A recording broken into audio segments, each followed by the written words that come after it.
আর কখনো ঘটেনি। তাই আমরা ইন্টারভিউ চালিত সবাই এসেছি নোটিশ নোটিশ নোটিশ চাই, নোটিশ চাই, নোটিশ নোটিশ নোটিশ চাই, নোটিশ চাই, নোটিশ নোটিশ নোটিশ চাই, নোটিশ চাই। লজ্জা করা, লজ্জা করা, বেঁচে গিয়ে বলো, সবাই বলো, সবাই বলো, সবাই বলো, এই আমরা করা, এই আমরা করা, এই আমরা করা, এই লজ্জা করা, এই আমরা করা, এই আমরা করা, এই ধর্নাই করা, এই আমরা করা, এই একসাথে করতে বলো, এই বঞ্চিতরা, লজ্জা করা, এই লজ্জা করা, আমরা করা, এই যে ইন্দিরাই, এই যে লাইনেরাই, এই মোদিরাই, আমাদের সংগ্রাম চলবে, আমাদের সংগ্রাম। মুখ্যমন্ত্রী বার্তা দিন, মুখ্যমন্ত্রী বার্তা দিন। ডবল ডবল চাকরি কই বছর পর কেউ কই জবাব চাই, জবাব চাই, জবাব চাই।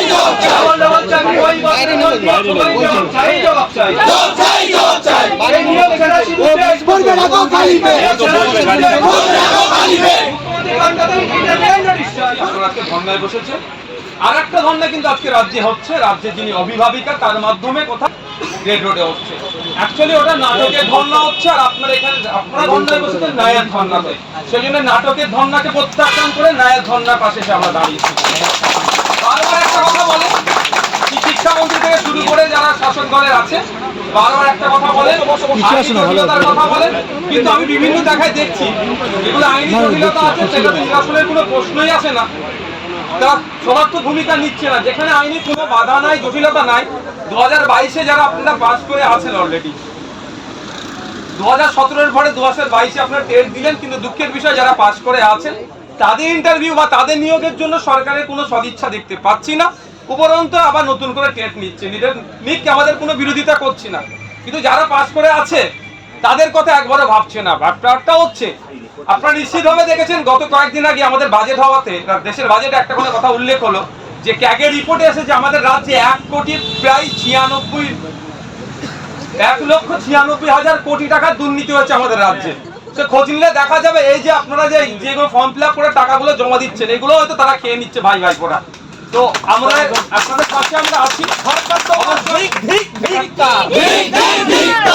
অবশ্যই আমি আবারও বলছি, মমতা ব্যানার্জি মহাশয় যে আজকে ধর্নায় বসেছে ওটা নাটকের ধর্না। ইললিগাল কাজ করছেন তাদের বিরুদ্ধে কথা বললে আবার নাটকে বসে যাচ্ছেন।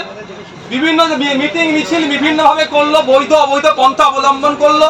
যেখানে 144 ধারা আছে সেখানে প্যান্ডেল বাঁধলো, সেখানে মাইক লাগিয়ে অবস্থান বিক্ষোভ করলো, 144-কে একদম কোনো উপেক্ষা করেই করলো। তারপরে এত মিটিং মিছিল করছে, কিন্তু সংবিধানের 131 নম্বর ধারায় উল্লেখ আছে রাজ্য কেন্দ্রে যদি কোনো বিষয়ে সংঘাত হয় সেটা নিরসনের জন্য সুপ্রিম কোর্টে যেতে পারবে। সব জায়গায় ছুটছে, রাজঘাটে যাচ্ছে, বিভিন্ন জায়গায় যাচ্ছে, মিটিং মিছিল করছে, কিন্তু সঠিক জায়গায় আরেকটা পদ্ধতি আছে সেখানে যাচ্ছে না। কারণ সেখানে গেলে ইউসি আছে, সেখানে গেলে তৃণমূলের বড় নেতারা জেলে যাবে হয়তো, ওই জন্য ভয় আইনের দ্বারস্থ হচ্ছে না। সেজন্য আজকে নাটক করছে। এই নাটক বাংলার মানুষ দেখছে।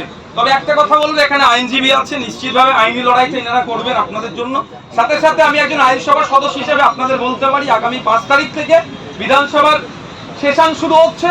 6 তারিখে আমি সুযোগ পেলে আপনাদের হয়ে স্পেশাল মেনশন করবো সরকার চলছে, যেটা অবিলম্বে 2022-এ যারা টেস্ট পাস করে আছেন তাদের ইন্টারভিউ নেওয়া হচ্ছি। আপনাদের লড়াই আমরা আছি, কারণ দেখছি সারা রাজ্যের বিভিন্ন জায়গাতে আমরা ছুটে যাচ্ছি। আর বিশেষ করে আমরা যেখানে যাই সেটা মফস্বল এলাকা, সেখানকার প্রাইমারি স্কুলের অবস্থাগুলো দেখছি, শিক্ষকের অভাবে স্কুলগুলো বন্ধ হতে চলেছে। সেখানকার যারা ক্ষতিগ্রস্ত হচ্ছে, সাফার হচ্ছে একদম গ্রামের প্রান্তিক মানুষেরা হচ্ছে। আর আমাদের লড়াই তো বেশিরভাগ প্রান্তিক মানুষের নেই।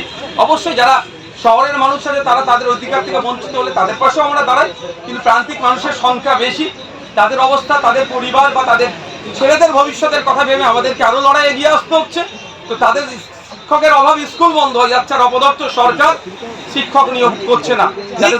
দ্রুত শিক্ষক নিয়োগ করে বিধানসভার মধ্যে যাবো, বিধানসভার বাইরেও আপনাদের হয়ে গলা ফাটাবো, কারণ আপনারা আমাদের পরিবারের সদস্য। আপনারা ছাড়া আমাদের পরিবার অসম্পূর্ণ, শিক্ষক ছাড়া আমাদের পরিবার সম্পূর্ণ হতে পারে না।